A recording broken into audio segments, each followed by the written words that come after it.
Ghana Property Awards is 15 years this year, and the organizers of the awards have taken it upon themselves to go around on the past award winners to find out what actually made them click in winning the awards over the past years. Today, we're going to talk about mortgage business, and I'm here at the offices of First National Bank to talk to Mr.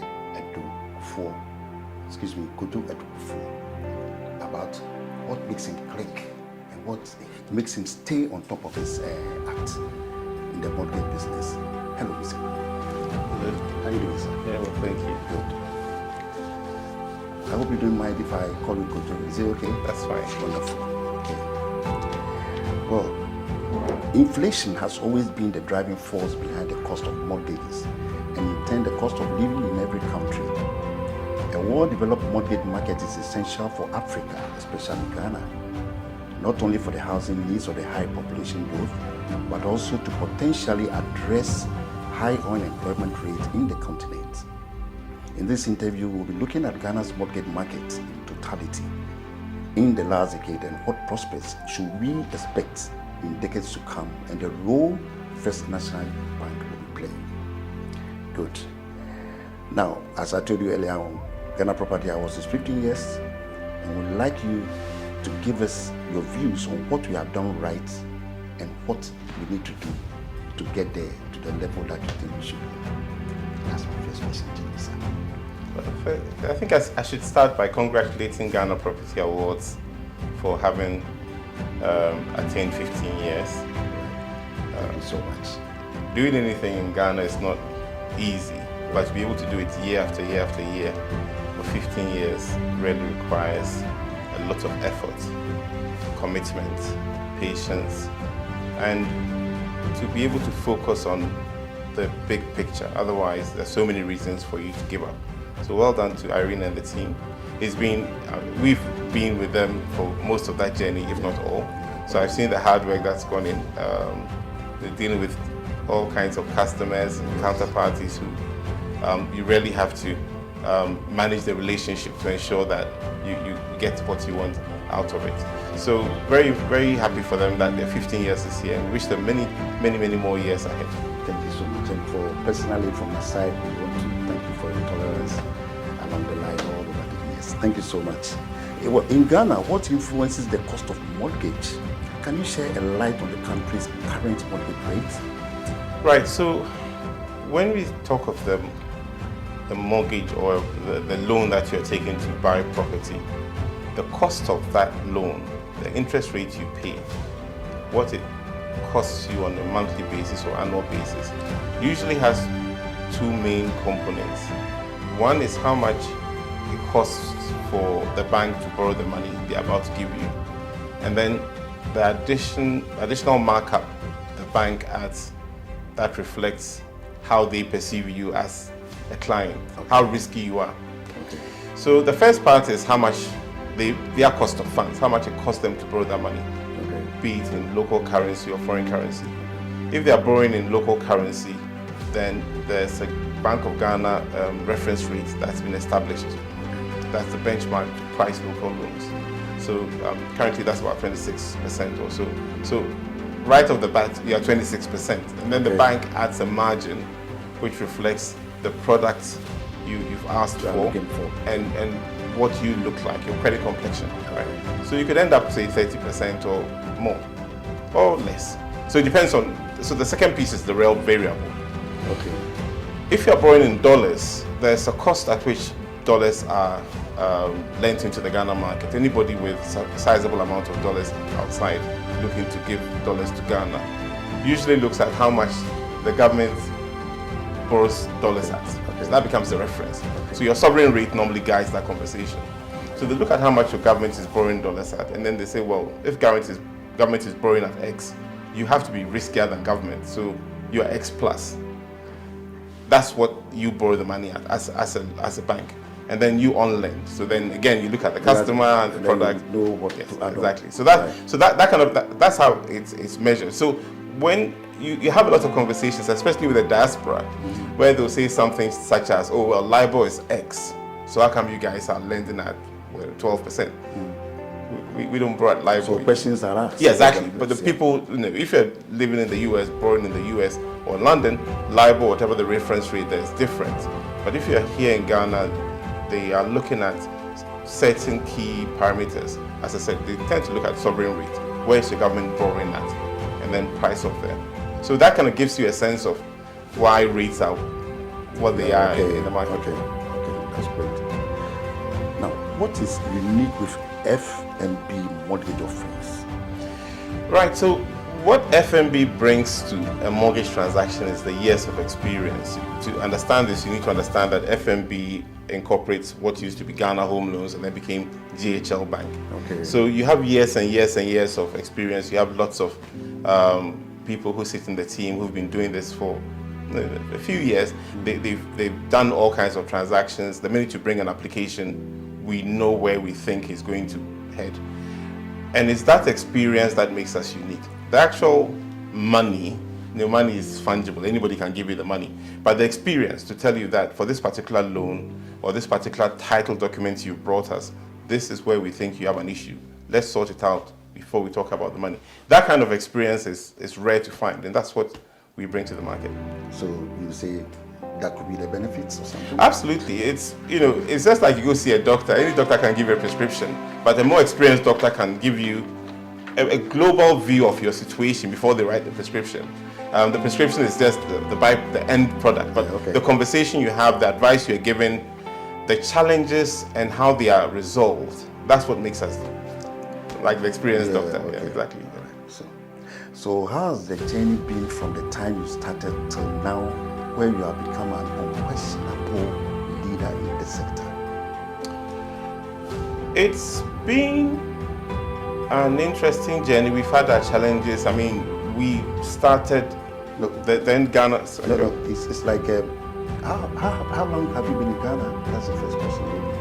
FMB. Also, FMB, as I said, the journey is really the Ghana Home Loans journey, because that team now sits within FMB. So FMB itself, you say 2015. So even that's a good 8 years, so that's a good respectable thing. Yeah. But the home loans product, the home loans team predates that. That goes back to 2006. Okay, all right. That's 17. Okay. So what can stakeholders do to build a vibrant mortgage market in the country? And where do you see Ghana's mortgage market in the next 5 years? So in terms of the mortgage industry, the main bottlenecks, I would say, there are many bottlenecks, but the three key ones, the ones that have remained with us throughout the journey. One is construction finance.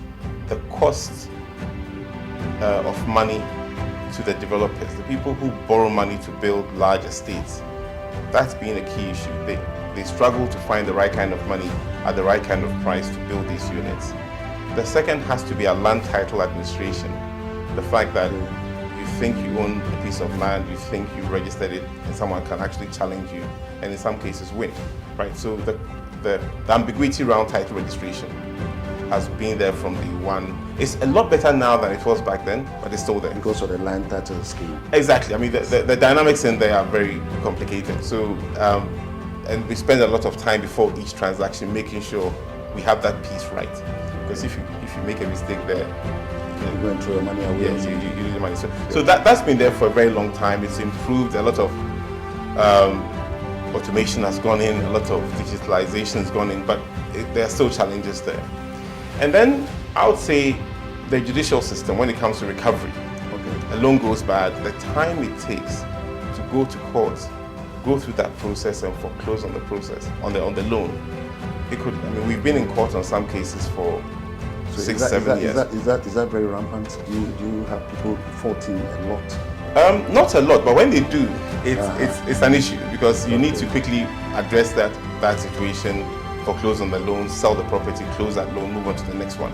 But if each case takes you 3, 4, 5 years, then you end up with very lengthy court process. Does it take as long as that? Some go even longer, because there are all kinds of opportunities for lawyers to frustrate the process, and so a case can just drag on forever. And some of the challenges, you don't need to be a legal expert to know that they're just frivolous, but they happen, right? So that's been a challenge to the business, to the industry, And I don't even think it's just the home loans industry. I think it's anybody who's in the process of foreclosing on loans. So that's been a challenge. Again, it's a lot better now than it was in the beginning. It's improved tremendously. Still a bit of work to be done, because those are the issues that banks look at to price the loan. We spoke earlier about why are the rates so high. If I look at the title you've given me, the challenges I might have in registering it, if I look at you as a customer and I'm thinking, well, if this man goes into default, I'm going to have a problem here. If I look at the cost of the property that he's buying, all of that goes into the interest rate conversation. So if we can streamline these, then I think we are ready for a good takeoff in a meaningful sense. So sometimes you get so much frustrated in the feet dragging that you tend to kind of write off loans or something? No, we don't. Does it sometimes come to that? Well, the write-off is an accounting process. You write off because maybe the person has been in default for a certain number of months or years. So that, it doesn't mean you still don't go chasing them for the property. So the write-off is an accounting process. You still go on the foreclosure journey. You still try to get the property back. You sell it in the secondary market, and then you pay the customer what they are due after you've taken the amount they owe you. Okay. Again, that's another piece people don't appreciate. If you owe me 60,000 and I sell the property for 100, I take my 60 and the rest comes to you. So it's actually in your interest for us to resolve this as quickly as possible.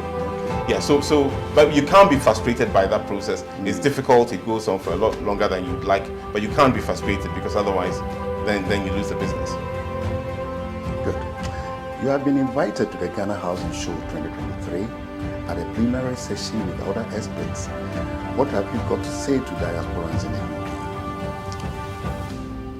I would encourage them to always look at taking a home loan in Ghana if they seriously are considering property acquisition. And I know I'll be seen as an interested party when I make such a comment. But the reason why it's important to take a home loan, and hopefully from FMB, is that with that application, you get the advice, you get an additional pair of eyes checking over the property on your behalf. Okay. So the answer I normally get is, well, I don't need your money, I can buy this thing myself. I'll sell my property in the UK, I'll release equity in my property in the UK, and I'll pay for the house, or I'll build the house myself. That makes sense, and most people do that, and there's no problem. But you need someone here to be checking out everything we've talked about on your behalf. How do you know the person selling you the land actually owns the land? Do you know who they bought it from? Do you know who's done the due diligence for you? Who's checked it out to make sure that at survey or at lands commission, the title is 100%. So if you don't have an expert doing that for you, and you are relying on your friendly cousin or your brother-in-law to do it for you, that's fine. But if they make a mistake, it's going to cost you big time. So that means you can do those kind of due diligence things. Absolutely, that's why we're here. So what we've noticed is that the people who really understand how this works, even when they have the money, they'll probably, if the house is 100,000, they'll pay 90 and borrow 10, because they know in the 10, because we are putting in 10,000, we'll do all of that back for them. But if you got the 100 and you pay for it, that's fine. But if you make a mistake, you've lost 100,000 and you can't get it. Yeah, so that's what people do. They pay 80% and say, can you fund 20? And we'll check it out as if we're paying 100,000 for it. Every transaction is given the same level of attention. So, I mean, I've done my time in the UK and I made all kinds of mistakes, and it really breaks my heart when 20 years later I hear people making the same mistakes I made 20 years ago, because there's no need for it, right? So I don't see how you live in the UK now, you're still buying land and people are still stealing your money. I just don't get that. We have a land purchase mortgage, we can do it for you, we check it out, we'll tell you where all the problems are. If you still want to go ahead, you can, but we'll tell you because of X, Y, Z, we are not doing it. You think there's a problem here, if you like, we'll sort it out for you. So there are reasons why we make sense, money aside. And we normally encourage the diaspora to look into it. And it's for the same reason you find even, we have customers from the sub-region, Nigeria, Cote d'Ivoire, and they appreciate this. So normally they use our services for that. They'll just borrow 50% and ask you to fund the rest, because they know you check it out for them. It's very educative. Yeah. seriously, because I don't know this. And so this interview is quite, I think, to go a long way for people to understand what FNB is doing in the local center. Thank you so much. Now, what can stakeholders do to increase access to mortgage in the country? I think that the number one issue for people looking to access the product is the interest rate. I mean, that's where the conversation normally begins and ends. We've spoken about land, we've spoken about the judicial system, we've spoken about due diligence. But for me, I think it's the cost of the interest rates applicants pay. If that can be reduced, then it makes it obviously more affordable. We can do that reduction in the Bank of Ghana or something? Yes, there are people pay to do that, Bank of Ghana, Ministry of Finance. But I mean, so interest rates, that's the differentiator. Okay. That aside, the cost of properties too sometimes are high. Especially land? Land and also built properties. And there's a reason for that, because they'll tell you, well, the cement I bought, the finishing I had to go to Turkey or in China to buy it. And that's the issue. So everything goes into the cost of the unit. So the cost of the unit is one thing, but even if with a high cost of units, if you can bring down the interest rates, that's something that would go a long way to make the industry or the product more accessible. A lot of work is going into that area, if I may add. I mean, we are looking at how to use pensions to blend the cost of the money. So we've had some interesting conversations with the pensions regulator. We've looked at issuing dedicated bonds for the diaspora to make this more affordable. So solutions have been looked at. Not all of them have landed, but they're still work in progress. So there's hope. Are you still on the embryo stages talking about it, or taking decisions and you started implementing them? Oh, on the pension-backed one, we've started. I mean, we have a couple of pilot schemes that we're working on. So it's taken us a bit of time to get the perfect product. Because as you can imagine, you're putting your pension on the line. Right. So that needs a bit of. So the regulator worked with us very closely to understand what we're trying to do, but we have the green light for that. So that's the first one that you hear about. Okay, thank you. Now coming back home, Warren Adams took over as Chief Executive Officer of First National Bank Ghana. What should mortgage seekers expect? Right. So Warren took over in February, after Dominic went on retirement.